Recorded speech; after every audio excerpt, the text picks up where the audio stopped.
But anyway, with that said, Edgar is going to talk a little bit more micro because he's going to deal with a specific initiative that he's doing and how he leverages an arts-focused project to try and knit or re-knit the fabric of a community.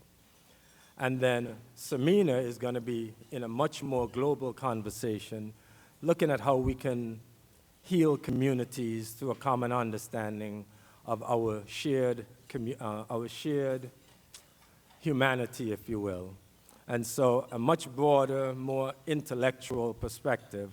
But as they speak, I want you to be thinking about Olga's challenge to you. That is, think about how you would evaluate complex initiatives like this as you're contemplating funding and how you evaluate whether or not it's doing what it's set out to do, etc.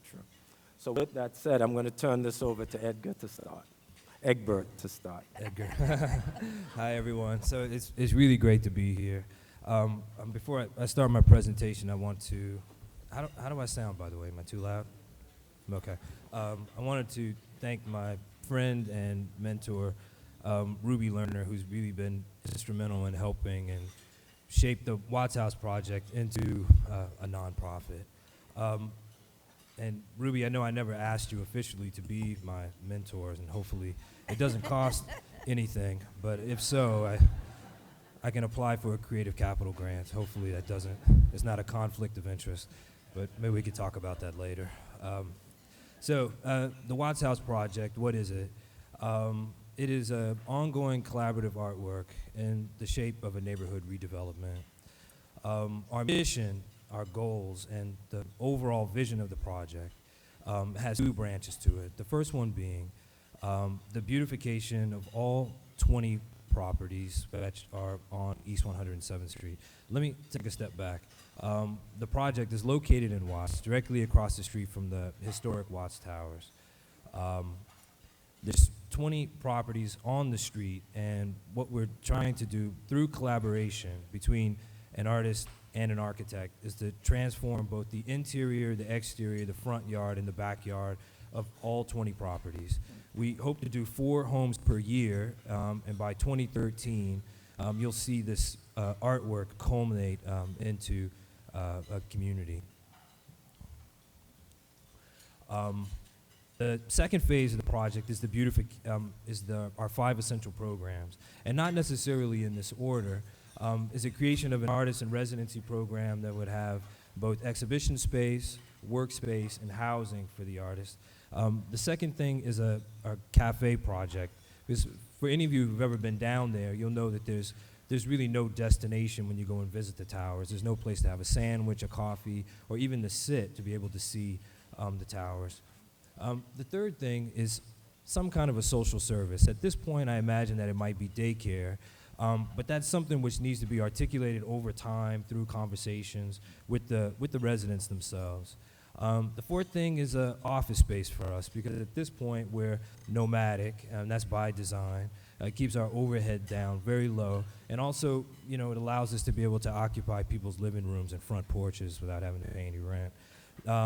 And then the fifth component, and probably the most important part, is the residential housing. So either ourselves, through the forming of an LLC, or partnering with a nonprofit housing developer, we want to purchase 7 to 10 properties within our redevelopment zone, which actually extends beyond 107th Street, with the investment of low-income housing. And the hope there is that it will operate as a buttress against the forces of gentrification. In my presentation, the general outline is that I'm going to talk about a brief history of Watts, and then I'm going to talk about past projects, current, and then future projects as well.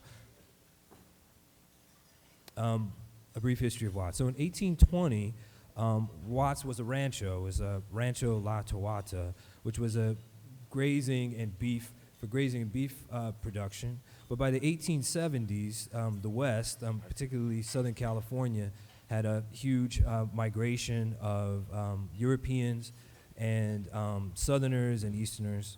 And La Tuata was divided up into farms. and homes. By 1907, Watts as a city, as we know it today, was incorporated. It was named after the family of developers of the Watts family, which actually lives in Pasadena, where I live. This train station here, which remains as the oldest building in Watts, is right adjacent to our site. The train, the railway, is extremely important in the formation of Watts as a place, but because of the Pacific Electric Railroad, migrants moved to Watts to work on the railway and the building of the railway itself. So this mixture, this influx of Europeans, of whites, of Mexicans, Mexican-Americans, and blacks, it began more or less, sort of at least recognizably at that point.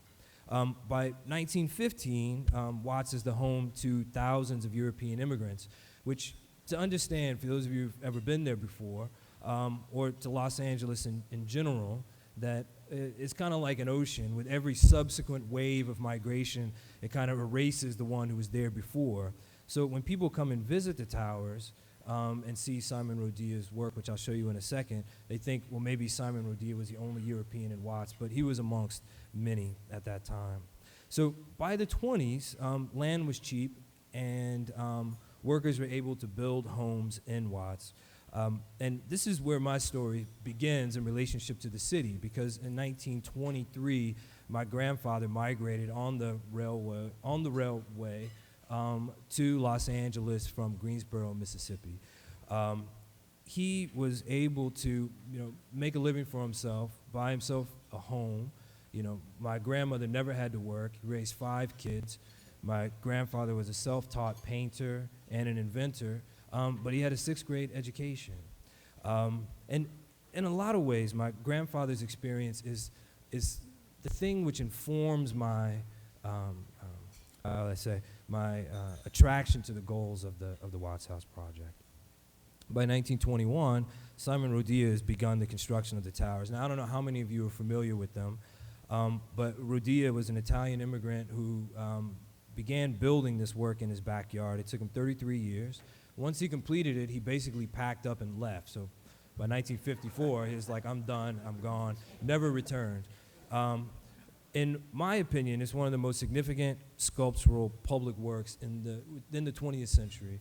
The tallest tower, which is at 99 feet high, and there's 5 towers which are there.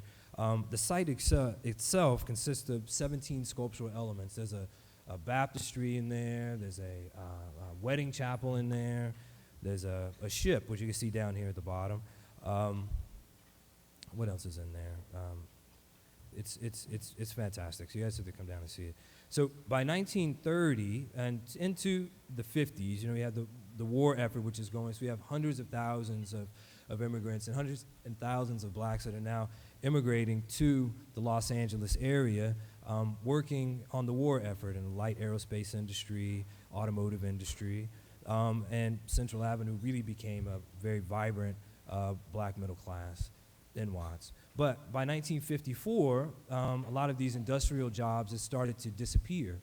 And the automotive industry jobs also started to disappear. But the problem was that the flow of immigration still continued.